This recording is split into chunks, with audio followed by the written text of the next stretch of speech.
certinho o que a gente colocou. Então, voltamos agora, fizemos um apanhado inicial sobre as coisas, das mudanças aí na política nacional, que tem muito a ver com nossos estudos, e agora a gente vai continuar no que a gente estava comentando nas aulas passadas.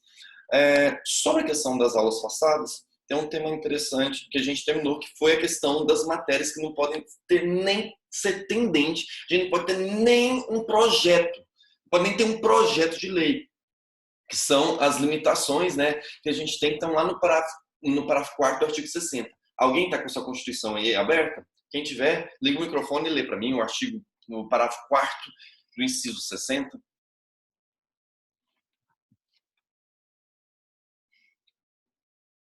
Alguém, por gentileza, senão eu vou nomear as pessoas.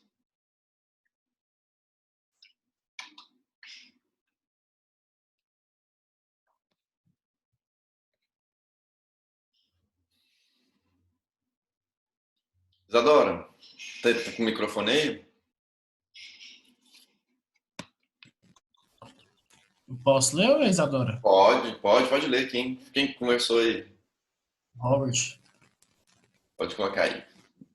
Pode ler. Eu até coloquei aqui para facilitar, se tiver com dificuldade.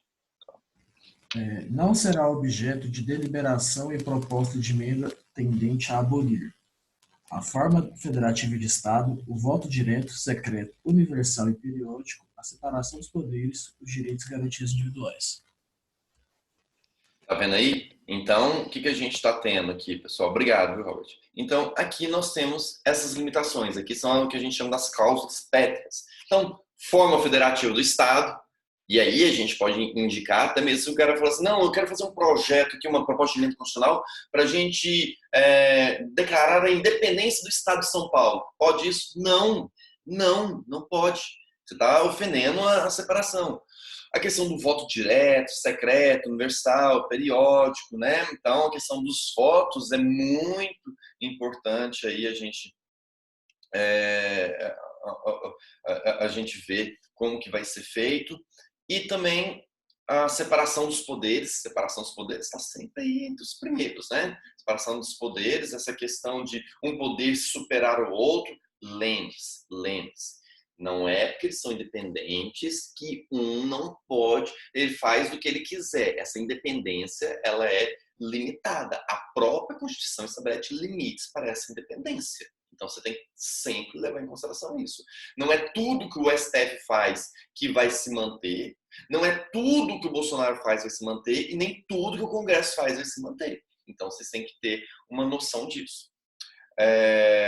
Separação de poderes e dos direitos e garantias individuais. Aí você lembra que eu falei para vocês, se eu entrar, por exemplo, a quem entende, se eu virar e falar assim, pode ter pena de morte no Brasil? Aí o cara vira e fala assim, não pode ter pena de morte, não. Beleza, que a gente sabe. Aliás, existe pena de morte no Brasil. Vocês sabem, né, que existe pena de morte no Brasil, né? Não pode ter essa que vocês estão pensando que tenha. Mas existe pena de morte no Brasil? Qual o tipo de pena de morte que tem aí? Vamos ver se vocês sabem. Exatamente, para os crimes de guerra. Como é que é a morte nesses casos? Você sabe como é que é, Robert? Como é que é a morte nesses casos? Como é que é executada? Fuzilamento, exatamente. Isso está no Código Penal Militar. O Código Penal Militar estabelece que a pena de morte, em casos de crimes de guerra, é feito por meio de fuzilamento. Então, fica aí. Existe, vou fazer então um parênteses aqui. Não está dando a sua matéria, mas só um parênteses para a gente, já que a gente está contextualizando. Existe quem questione a lei do abate. Você sabe o que é a lei do abate? Já comentei com vocês sobre a lei do abate? Já, pessoal? Comenta aí comigo. O que é a lei do abate? É uma lei que permite que quando um avião invade o território aéreo, o espaço aéreo nosso, o que pode ter? O Estado pode ir lá e abater ele, tranquilamente. Pode abater ele, dá vários sinais e tal, mas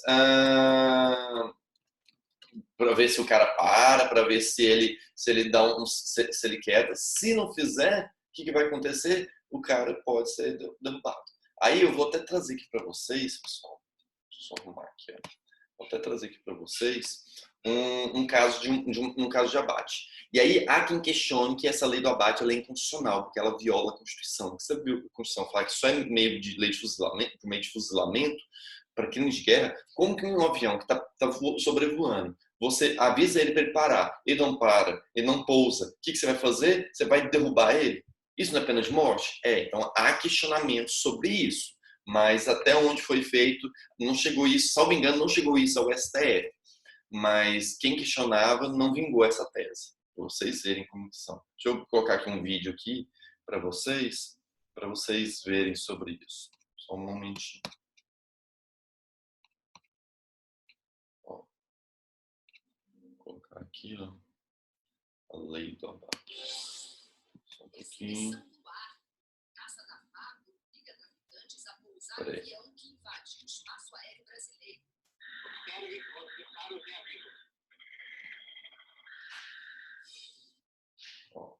Isso aqui é uma notícia que teve tratando sobre essa questão. Vocês estão conseguindo ver, pessoal? Só dá um feedback aí para mim.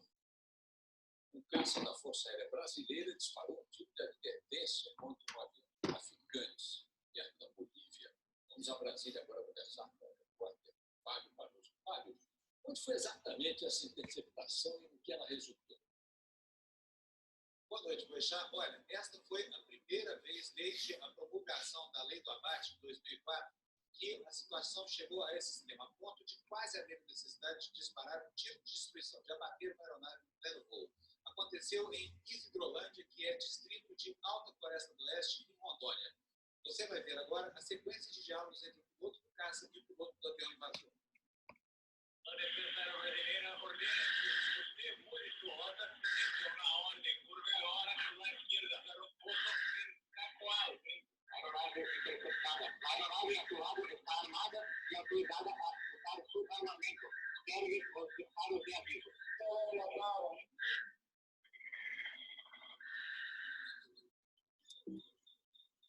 Primeira vez. Então, vocês viram que essa lei do abate, ela permite esse tipo de situação aí, né? Então, existe essa possibilidade de abater, aí tem um monte de procedimento, em um momento oportuno, a gente pode tratar sobre isso. Enfim, se eu criar uma outra hipótese que esteja violando a Constituição, alterando a Constituição para violar algum direito, pode haver esse questionamento. Se está sendo constitucional, pode haver esse questionamento. Então, pessoal, quando a gente trata sobre esse tipo de situação, a gente tem que ter muito em mente que qualquer proposta de emenda constitucional que é feita, a gente tem que sempre estar muito alerta para saber se, por acaso, está ofendendo algum direito, alguma garantia constitucional. E essa é a maior trava, por exemplo, quando a gente está tratando de direitos fundamentais como direitos trabalhistas. Muitas das vezes vocês vão ver gente falando assim, não, tem que ter uma reforma trabalhista, melhorar aí as condições de trabalho, mudar a lei aí para algumas coisas, o trabalhador tem direito mais, assim não tem jeito da gente construir um país, o trabalhador sacaneia os empresários. Aí eles vão tentar fazer alguma proposta de emenda para tirar algum direito do trabalhador. Então alguém vai fazer essa proposta de emenda para tirar algum direito desse trabalhador, o que acontece? Pode ser considerado que essa proposta está sendo contra a emenda constitucional, contra o texto de uma garantia constitucional. Por exemplo, vocês já viram, possivelmente, vocês já até compartilharam, falando assim, vai acabar com o 13º e tal. 13º está estabelecido na própria Constituição. Se alguém fazer uma proposta de emenda constitucional para tirar o 13º, possivelmente, se essa proposta passar, alguém vai questionar, porque ela ofende os direitos e garantias individuais. Eu tenho um direito de garantia individual, que é uma questão, um direito social de trabalho, de ter o 13º que está garantido na Constituição. Por isso, você está vendo que o Constituinte ele colocou muita coisa dentro da Constituição para proteger, para poder não voltar. Por isso que você só consegue tirar essas coisas, romper, se tem um rompimento, tiver uma revolução. Porque no caráter normal, democrático da coisa, você não pode mais voltar. É o que a gente chama de princípio do non-clict. Você não pode voltar. Se você ganhou, tem uma garantia, se o Estado te deu uma garantia, algum direito, ele não pode depois voltar atrás. Senão, daqui a pouco vão falar assim que você não tem mais direito à sua vida, à sua liberdade. Tá vendo? Então, esse é o problema. Só um parênteses, né? Se vocês forem me questionar, a gente, antes de começar a aula aqui, a gente muito falou sobre a questão aí da nomeação. nomeação aí do delegado. Quem critica esse tipo de intervenção do STF nas nomeações, seja do Lula, seja da Cristiana Brasil e seja agora do Ramagem, ele argumenta o seguinte: hoje nós estamos tendo argumentos para o STF tirar pessoas que estão em desvio. Amanhã pode ser que você está dando muita força para o STF para eles criarem os desvios para poder tirar eles. Então, quem critica o STF é um argumento válido. Tem que tomar muito cuidado. Da mesma forma que a gente não quer uma ditadura vinda do Poder Executivo ou do Legislativo, a gente também não quer que venha do Judiciário. Então, tem que tomar muito cuidado. Como, por exemplo, deputados senadores. Então, no caso dos políticos, não há possibilidade de redução dos salários e benefícios já concedidos, como, por exemplo, deputados senadores? O que acontece? Olha só como que é engraçado. Direitos e garantias fundamentais da população. Nós entendemos. Aí é uma questão de interpretação. Eu entendo que essa questão de salários dos deputados, dos senadores, dessas questões, já não é uma garantia constitucional. Não está aqui nessas questões de direitos e garantias individuais. Porque aí a gente é de uma categoria especial de agentes políticos. Você está entendendo? O argumento deles é esse que você está falando, Ludmila. Que, não, então eles têm também, não pode reduzir. Mas existe quem entenda que, e é o que eu compartilho, o entendimento, não, isso aqui faz parte da organização administrativa. Pode haver, a depender da motivação, a depender do interesse, até mesmo porque o projeto de lei não é votado por eles próprios. Se eles quiserem, então, nesse caso, eles poderiam. O grande problema que a gente tem é você votar uma coisa para terceiros. Você está entendendo? Uma coisa é eu escolher. Olha, Ludmila, eu vou tirar um direito seu. Outra coisa eu falo assim, não, eu vou tirar um direito meu. Uma coisa é a Ludmila virar e falar assim, Nairon, você vai dar aula 1h da tarde, sua internet não funcionou. Outra coisa é eu falar que eu vou dar aula 1h da tarde, que eu quero. Você está entendendo? Então, assim, para você ver que é por isso que esses assuntos vão parar aonde? Lá no STF, Ludmila. Por quê? Eu tenho um entendimento que isso não é um direito de garantia fundamental. Para mim, não é um direito de garantia fundamental dos senadores, nem dos deputados, o salário e os benefícios que eles têm. Na verdade, é um plus, que é uma questão do cargo por serem agentes públicos. Aí você vai descer uma enorme teoria sobre isso, sobre a administração pública. De outro lado, pode ser que eles entendam o que seja. E quem que pode dar a última cartada sobre esse assunto? O STF. O STF. Tá vendo como é que é? Então, por isso que a gente brinca, né, muito que tudo no direito é o depende, né? É o depende. Depende. Depende do argumento, depende de como que você vai fazer isso. Tem argumentos, existem sempre muitos bons argumentos dos dois lados. Resta saber em qual teoria você se filia. Por isso que eu tomo muito cuidado quando vocês vão falar assim, eu vi isso, estava de errado. Pode ser que não. Às vezes eu até sou meio advogado do diabo, né? Vocês vêm todo empolgado, vocês viram isso está errado. Eu, não. Muitas vezes, faço isso muito para quem, né? Fica puta comigo. Que vem com um argumento, às vezes eu concordo com o argumento que ela está falando, só que eu mostro o lado contrário. Tem argumento para todos os lados. Então, não existe muito, eu sou o paladino da justiça, só eu tenho razão. Não, tem argumentos dos dois lados. Vai ter bons argumentos a favor, por exemplo, de derrubar essa decisão liminar de hoje? Tem. Te garanto que tem. Se eu fosse advogado da JU, eu também teria. Né? Mas acontece. Acontece isso. Beleza? Então vamos seguir em frente. Vocês viram como que isso é feito, como que é levado em consideração isso. E aí, para a gente já começar a treinar isso, até mesmo que a hora já está quase acabando, mas foi bom a nossa conversa aqui hoje. Olha só uma questãozinha que eu trouxe aqui para vocês. Vou colocar aqui na tela. Só arrumar aqui e colocar aqui na tela. Eu vou colocar na tela. Vou dar um tempinho para vocês lerem. Vou dar 1 minutinho para vocês lerem, tentarem resolver ela, me falar qual que é a resposta. Aí vocês podem responder aqui privado aqui para mim. Responde para os colegas não, senão eles vão colar. E aí eu vou ler e a gente vai comentar, tá bom? Porque atendendo até os pedidos, vocês entenderem mais ou menos como que é uma prova, como que seria uma prova do Nairon. A prova do Nairon vai ser desse jeito. Então, vamos lá. Olha só. Vou ler junto com vocês. Por entender que o voto é um direito e não um dever, 1/3 dos membros da Câmara dos Deputados articula proposição de emenda à Constituição de 88, no sentido de tornar facultativo a todos os cidadãos o voto nas eleições a serem realizadas no país. Sabendo que a proposta gerará grande polêmica, o grupo de parlamentares resolve consultar um advogado especialista na matéria. De acordo com o sistema jurídico constitucional brasileiro, assinale a alternativa que indica a orientação correta a ser dada pelo advogado. Letra A. Não é possível sua supressão por meio de emenda constitucional, porque o voto obrigatório é considerada a cláusula pétrea da Constituição da República de 88. B. Não há óbice que venha a ser objeto de alteração por via... não há óbice para que venha a ser objeto de alteração por via de emenda constitucional. C. Para que a proposta de emenda constitucional seja analisada pelo Congresso Nacional, é necessária a manifestação de 1/3 de ambas as casas. E D. A emenda, sendo aprovada pelo Congresso Nacional, somente será promulgada após devida sanção presidencial. Questãozinha aí, baba, questãozinha super tranquila. O que vocês acham aí? Vão respondendo aqui aqui reservadamente para mim. Vamos colocando aí.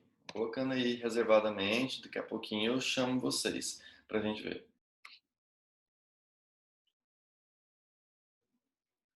Tô vendo aqui, vários estão participando. Isso daí, galera.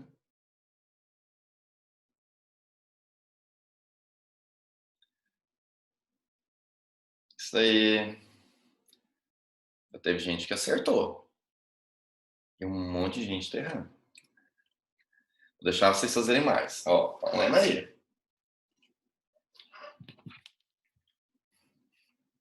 Isso daí. Tá vendo aí? Mais 20 segundos.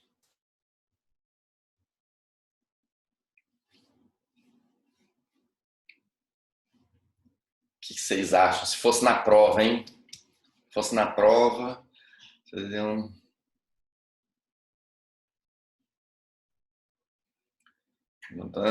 Vamos lá, então? Tô vendo aqui. Ó, um monte de gente. Manda e tal. Beleza. Vamos lá. Olha só. Vamos ler novamente. Por entender que o voto é um direito e não um dever, 1/3 dos membros da Câmara dos Deputados articula a proposição de emenda constitucional de 88, no sentido de tornar facultativo a todos os cidadãos o voto nas eleições a serem realizadas no país. Sabendo que a proposta gerará grande polêmica, o grupo de parlamentares resolve consultar um advogado especialista na matéria, de acordo com o sistema jurídico constitucional brasileiro. Assinale a opção que indica a orientação correta dada ao seu advogado. Vamos lá, vou começar pela letra D, para a gente analisar item por item. Olha só, letra D. A emenda sendo aprovada pelo Congresso Nacional somente será promulgada após a devida sanção presidencial. Está correto ou errado isso aqui, pessoal? O que vocês me dizem? Correto ou errado? Ela só vai ser promulgada após a sanção presidencial? Errado. A Vivian falou que está errado. Por que está errado? Me justifique. Quero saber. Não é só falar que está errado. Digam para mim, abre o coração, por que está errado isso daí? É promulgado pela mesa das duas casas. Vocês não leram isso com a gente, pessoal? Vamos lá, ó. Vamos achar aqui, ó. Ó o parágrafo 3º. A emenda à Constituição será promulgada pela mesa da Câmara dos Deputados e do Senado Federal com o respectivo número de ordem. Lembra que eu falei com vocês que não passa pela mão do presidente? Não passa pela mão do presidente. Então, isso está errado por conta disso. Tá, essa aqui eu acho que ninguém nem citou ela, por isso que eu já coloquei ela primeiro aqui. C, teve alguém que manifestou pela C? Eu não vi aqui, que eu estou fechando o bate-papo. Para mim, deixa eu colocar aqui o bate-papo aqui do lado. Deixa eu ver se alguém falou letra C. Letra C. Teve uma pessoa que falou que é a letra C. Duas pessoas falaram que é a letra C. Vamos ver, então? para que a proposta de emenda constitucional seja analisada pelo Congresso Nacional, é necessária a manifestação de 1/3 de ambas as casas. Está correto ou verdadeiro? O que é? Precisa, para a proposta de emenda constitucional ser analisada pelo Congresso Nacional, é necessária a manifestação de 1/3 de ambas as casas. Não é isso não, galera. Vocês estão errando. Tem gente manifestando aí, tá? 2/3? 2/3? Olha só, vamos ler aqui, pessoal. Primeiro, a Constituição poderá ser emendada mediante proposta de 1/3 no mínimo dos membros da Câmara dos Deputados ou do Senado Federal. Ou do Senado Federal. Não é que tem que ser dos dois. Aqui está falando, ó, para a proposta de emenda constitucional seja analisada pelo Congresso, é necessária a manifestação de 1/3 de ambas as casas. Não tem que ser ambas as casas, não. Tem que ser de um ou do outro. Ou o Senado faz, ou o Senado faz, ou a Câmara dos Deputados faz. Tá vendo? Então, tá errado. Essa também. Vamos para a letra A.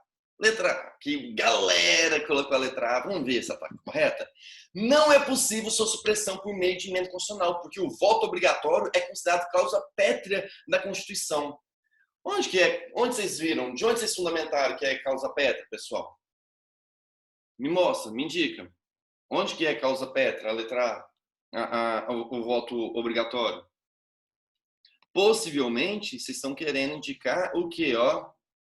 O parágrafo 4º, inciso 2º, o voto direto, secreto, universal e periódico. Por algum acaso, a gente está falando aqui de voto obrigatório ou não? Não. Não está falando, gente. De onde vocês tiraram? De onde vocês tiraram isso? Não está falando. Por essa razão, a letra A está errada também. Foi a que galera se manifestou. A letra A foi errada. Pois é, fui tapeado. Lembrei do pica-pau. Se fosse prova, eu já estaria com 0. Exatamente. E letra B, que é a resposta correta. Não há óbice para que venha a ser objeto de alteração por via de emenda constitucional. Então, realmente, não tem nenhum óbice. Vocês estão vendo, pessoal? Vou fechar aqui e vou voltar aqui para vocês. Vocês estão vendo que a questão ela é simples, ela é idiota. Porém, demanda atenção. Você vai lá tudo, não, porque eu lembro, qual que é o erro do pessoal? Fala assim, eu lembro, tem voto, o Nairon falou, tem voto, e eu lembro que o Nairon também falou que tem uma questão aí de 2/3, aqui falou 1/3. Você nem sabe o que é. E você, não, porque tem um número lá diferente, então que está errado. Negativo. Você tem que entender. Por isso que toda a minha explicação eu tento explicar para vocês. Eu boto vocês para lerem o código. Estão vendo aí? Estão vendo aí como é que foi? Já deu para dar um susto aí? Pois é. Deixa eu contar um segredo para vocês. Questão de prova da OAB. Isso aqui é uma questão de prova da OAB. E essa questão da prova da OAB é considerada fácil. Kemlin, mais um detalhe pequeno fez estar errado, como no caso do INC. Aí faz lembrar tudo. Aí como lembrar tudo na Constituição? É muita coisa. Kemlin, entenda. Não é questão de decoreba. Não é questão de decoreba. É uma questão de você aprender, de você compreender. A partir do momento, realmente, se você for deixar para estudar um dia antes da prova, você não vai lembrar desse detalhe, não. Tenho certeza que você não vai entrar. Vocês vão errar mesmo. Agora, vocês têm que entender que não dá. Eu gostei de poder fazer isso todas as aulas. 2 questões. Exatamente, eu vou fazer isso, Hanna. Conforme foi pedido, sempre no final de todas as aulas, eu vou pegar 1 ou 2 questões para a gente debater, para a gente trocar. Vou trazer uma outra questão aqui. Separei uma outra questão para hoje. Vamos lá? Vocês querem? Gostaram aí para vocês verem o ferro que vocês estão se preparando para minha prova? Então, vamos lá. Vamos lá, deixa eu colocar aqui.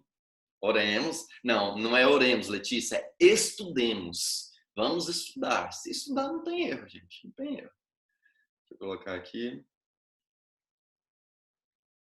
Essa aqui fala de negócio. Tem misericórdia, misericórdia, amém. Não, mas assim, eu gosto muito de brincar com vocês, pessoal, mas assim, isso aqui é uma questão considerada fácil. E assim, eu não vou fazer uma pergunta assim, ó, quantos por cento tem que ser aprovado, para aprovar uma lei no Congresso tem que ter maioria absoluta. O que é maioria absoluta? 50 mais 1, 50 mais 2? Eu não faço pergunta desse jeito. Aliás, vocês não vão achar pergunta desse estilo nem para concurso de gari mais. Nem para concurso de gari. Tudo é contextualizando. Por isso vocês veem que tudo que eu vou explicar para vocês, eu conto uma história, eu vou explicando para vocês entenderem, que é muito mais fácil vocês entenderem do que decorar. Por isso que eu sou contra. Vamos cantar uma musiquinha. Tananana. Gente, isso aí é se enganar. Você só fica na musiquinha, papapá, mas você não compreende. Se sai um pouquinho da regra, você ferrou tudo. Então, se você compreender, você vai visualizar isso bem melhor. Uma dica que eu faço, uma dica de estudo. Sabe como é que eu estudava? Eu estudava o seguinte, eu não falei hoje sobre esse tema, o que vocês vão fazer? Tenta formalizar, você tenta fazer questões para você. Faz umas questões para você e amanhã você tenta responder sua questão. Aí você vai ver se você dá conta ou não. Ok, você vai tentando fazer uma pegadinha. Ou melhor, a Érica chega para Cameron, eu vou fazer 2 questões para você da matéria de hoje. E a Érica, então tá bem, vou fazer uma para você. Depois vocês trocam as questões. Vamos ver, vocês vão ver o tanto que é legal. É método estudar. Volto a repetir. Gente, estudar para direito não é igual você estudar no ensino médio, não. Esquece aquele estudo. Vou estudar um dia antes da aula, um dia antes da prova, vou sentar aqui na frente do computador, vou assistir uma aulazinha, eu vou deitar aqui na cama, vou ler. Não existe isso. Esquece isso. Vocês já passaram dessa fase. Vocês não são mais crianças. Estudar direito é muita leitura, muita resolução de questões. Vamos lá, vamos para eu poder liberar vocês. Eu também resolver minha vida aqui. Vamos para o próximo. Olha só.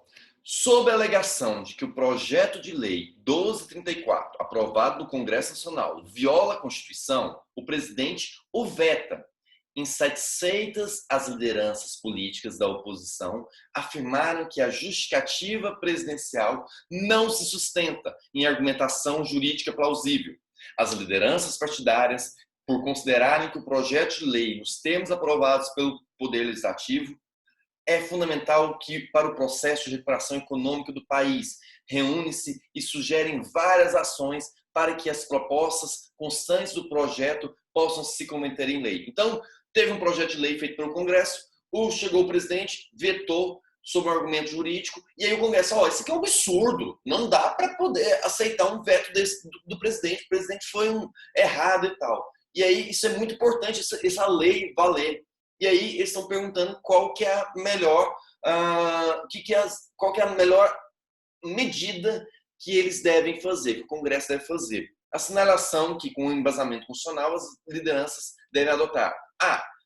Formar uma base de apoio que contasse com maioria simples dos membros de cada uma das casas legislativas para apresentar na mesma sessão legislativa projeto de lei de idêntico teor. Então, junta todo mundo e apresenta novamente o mesmo projeto.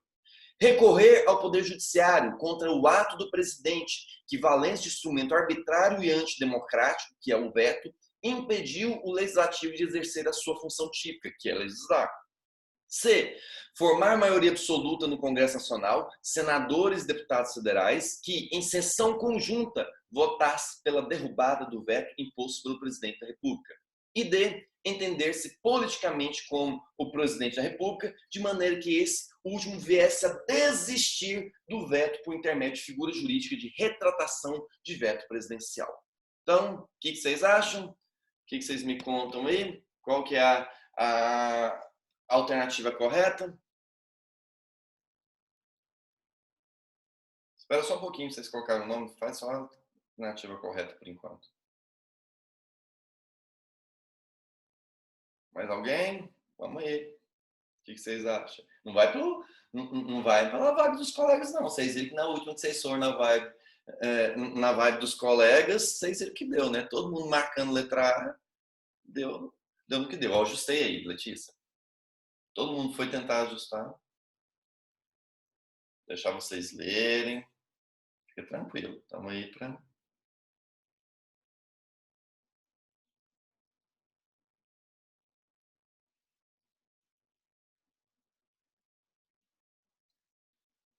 Mais 30 segundos para vocês.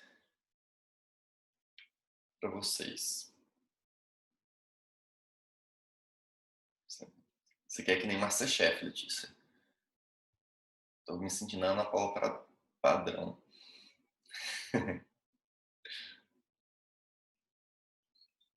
Isso aí, Hanna. A Hanna que reservadamente já me falou aqui a questão.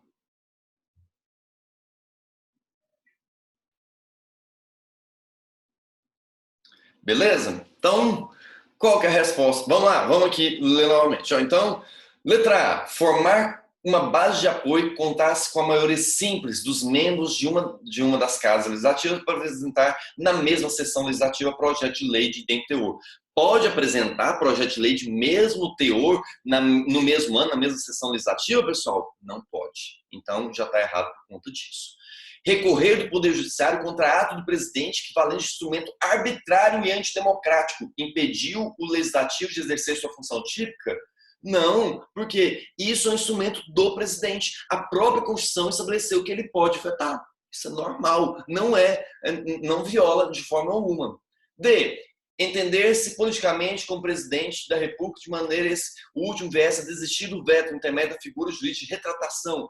Não existe nem essa figura de retratação. O presidente canetou, acabou. Se por acaso o presidente canetou e ele viu que ele fez uma merdinha, o que ele tem que fazer agora? Fazer o que a letra C está aqui falando, que está lá no artigo 66, parágrafo 4º, como muito bem exposto aí pela Hanna aqui para mim. Formar maioria absoluta no Congresso Nacional para que, em sessão conjunta, votasse a derrubada do veto do presidente, como aconteceu com o nosso querido Bolsonaro aí, que teve um veto derrubado, alguns vetos derrubados. Viram aí? Toda questão tem uma historinha. Toda questão tem uma historinha. Então, vocês vão sempre ter esse tipo de situação com minhas provas. Isso é muito difícil, só se eu não conseguir encontrar, ou se estiver sem tempo, para poder colocar alguma questão aqui, que eu vou colocar uma questão mais diretona. Mas toda vincula uma historinha dessa forma. Deu para visualizar? Deu para compreender a matéria? Deu para fixar mais, pessoal? Deu feedback aí. Então, beleza. Então, ficamos assim. Na próxima aula a gente volta para o nosso horário normal. Sempre vou fazer isso. Sempre vou fazer essa questão. Mas igual eu tô falando, não adianta. Da mesma forma que eu estou tentando melhorar aqui, criar uma dinâmica diferente para vocês, não adianta fazer nada. Eu posso fazer aulas só de questões e botar essas questões na prova, vocês vão errar. Não adianta. Dependo de vocês. O Robert, lista de fixação eu não mando por uma simples razão. Cara, é só você entrar dentro do site do questão de concurso. Entra no site questão de concurso, tem um site lá, questão de concurso. Você chega lá e coloca assim, ó, constitucional, organização do Estado, ou constitucional, processo legislativo, ele vai te dar trocentas mil questões. Eu não gosto da lista por uma simples razão. O aluno acha que eu sou obrigado a utilizar as questões da lista para colocar na prova. Então, isso nem colocou. Então, não coloco. Por conta disso. Se você quiser, tem muitas questões aí e tal. É o site de questão de concurso, mas tem outros. Você colocar assim, questões de concurso no Google, você vai achar vários sites. E esse site de questão de concurso, ele assim, você pode consultar as questões, você pode filtrar, é tudo de graça. Agora, se você quiser responder no site, aí ele limita de graça 10 ou 10 por dia, uma coisa assim. Mas você pode ver, não, eu acho que isso aqui é letra C. Depois você procura o gabarito. Olha lá nos comentários que a pessoa fala qual que é o gabarito.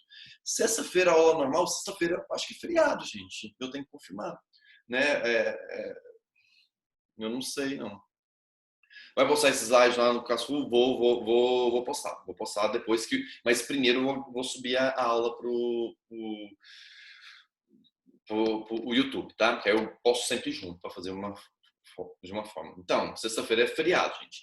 Voltando a repetir, então, próxima aula, mesmo horário normal das aulas normais. 8h25, 10 horas. Se porventura der pau, a gente reúne aqui. Bom, espero que tenham gostado, espero que tenham aprendido. Estou à disposição.